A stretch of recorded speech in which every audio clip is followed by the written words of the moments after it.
Maganda rin mga bossing, sa naghahanap po dyan ng friendly budget na 6-seater, baka ubra to sa inyo mga bossing. Available tayo for 2008 Toyota Innova na B variant mga bossing. Ito yung top of the line mga boss. 2.0 na gasoline engine. Kagandahan dito mga boss, naka R15 ang mags. Tapos series 2023 yung kanyang Yokohama tires mga bossing. Ikutan natin ang bahagya mga boss ha. Okay, ganda pa ng kulay mga boss. May pagka blue na may pagka silver mga bossing. Ito, naka-leather ang upuan yan mga boss. Naka 2 din ang audio system. Mileage niyan is 105,000 km mga boss. Naka-captain seat ang likuran mga bossing. Oh. Yan, ha? Presentable yan mga boss.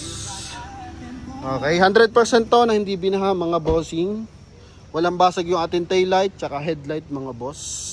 Noong nakaraan, nakabenta tayo na ito 2007. Diniliver natin sa Lucena.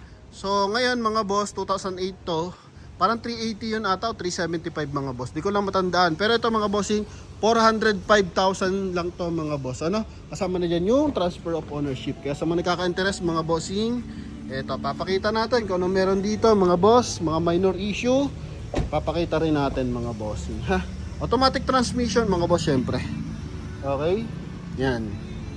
O, dito muna tayo sa ating front area. Coding nito is Tuesday mga boss, ending 3 yan. Walang basag ang headlight niyan mga boss, pati fog light. Tapos meron siyang chrome sa kanyang hood mga boss. Ito. Okay, napakaganda ng timing ng makina mga bossing. Napaka-basic lang ng datingan pero automatic transmission yan. Tapos 6-seater.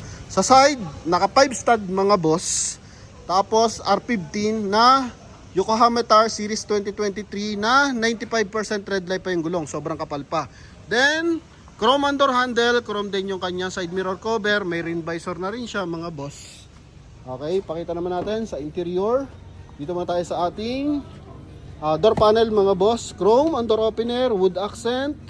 Ito yung leather ng ating upuan mga boss. Meron siyang mga stretch mark mga bossing. Pero wala pa siyang mga punit mga boss, no? Yan. Okay, so goods na goods pa mga boss. Tapos, power adjust na yung side mirror na ito mga bossing. Ito. Aray ko naipit. Yan mga boss. Tapos sa kabilang side din. Yan. Pero hindi pa siya powerful. Tapos may kasama na siyang camera mga bossing. Dashcam pala mga boss, sorry. Hindi pa siya totally camera. Okay, tapos dito mga bossing, naka-Android yung ating head unit mga boss. Yan, Android head unit na yan mga bossing. Wood accent sa side, wood accent dito sa ating dashboard mga bossing. Bosina. Okay, goods na goods. Hinaan lang natin ang bahagay yung ating audio mga boss. Baka makapiright pa tayo. Mileage natin mga bossing ito, 105,194 km mga bossing. Okay, yan. Automatic transmission, syempre mga boss. Sa baba, meron siyang on and off ng reverse parking sensor. Tapos meron siyang 12 volt socket. Magkabilaan yan mga boss, no? Tapos switch ng aircon natin mga bossing, ha? Pwede ka mag-movie marathon kasi nga naka 2D na siya. Okay? Excuse me. So, sa atin namang mga bossing, steering wheel, so original pa, naka-leather mga boss. Yan, may mga discoloration, konting-konti lang naman, napaka-minor lang mga boss, ano? Yan, para mga ganito lang, mga stretch mark lang na tigko-konti mga boss. Tapos napaka-ayos ng armrest. Then, second row tayo. Sa likuran mga boss, naka-captain seat yan. Okay, detachable captain seat mga boss. May daanan sa gitna. So kapag B variant, naka-captain seat yan mga boss.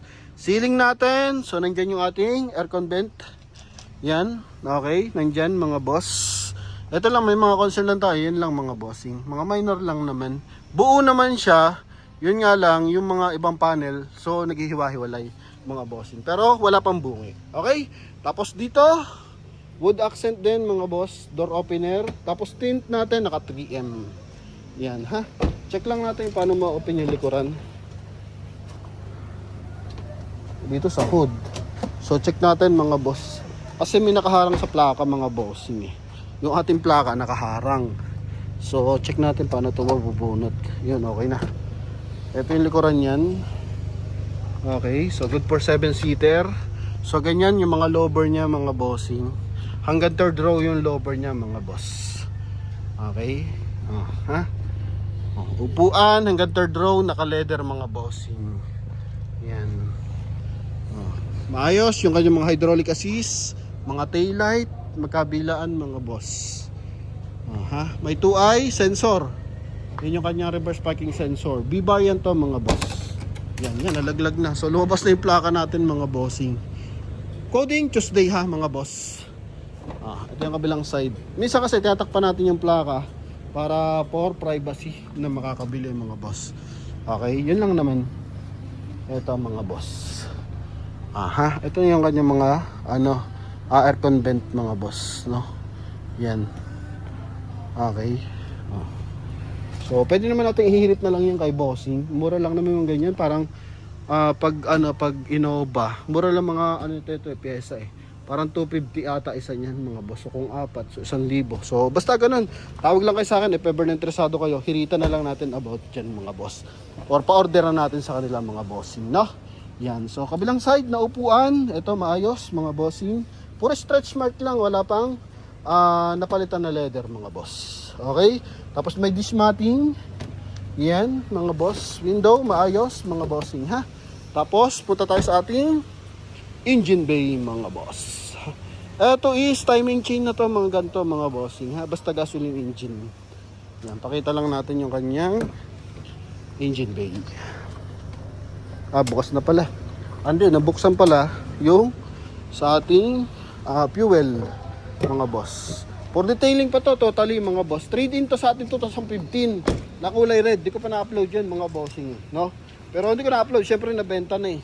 Alphard Lux na 2015. Yan. Ito yung makina mga bossing. Walang tagas yan mga boss ha. Walang mga tagas. Lalagyan lang ng armor oil yan para kumintab. Buong mga panel yan. Pati dito sa harapan.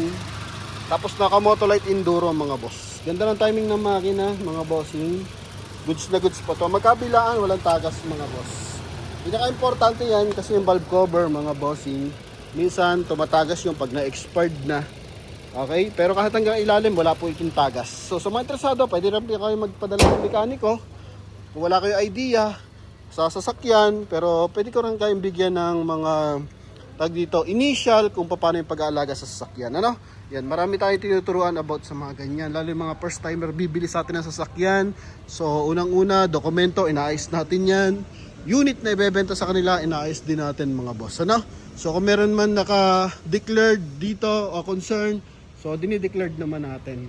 Meron yan dito mga boss. May napansin ako dito, para may dent siya maliit. Okay? Ito. Yun, malapit sa may plaka mga boss, no? Ito kasi may housing, tinanggal na yung housing ng plaka mga boss. Parang yung sa harapan, no? Ito, naputol mga boss. Yan, may paikot yan dyan mga boss, no? Yun, so mga nagkaka-interest dito, ito, goods naman mga boss. Okay? Sa halagang 405,000 mga boss, pwede nyo na itong makuha mga bossing. Kasama na dyan yung transfer of ownership mga boss. So yun lamang mga bossing. Maraming salamat sa suporta mga boss. Okay, kung saan makayo lupalop ng mundo, pwede ko kayo shout out mga bossing, no? And hoping ngayong 2026, January 2026 mga bossing, makuha nyo yung kanya-kanya yung dream car mga boss, no? Ingat kayo palagi mga bossing. Salamat sa suporta. Bye-bye.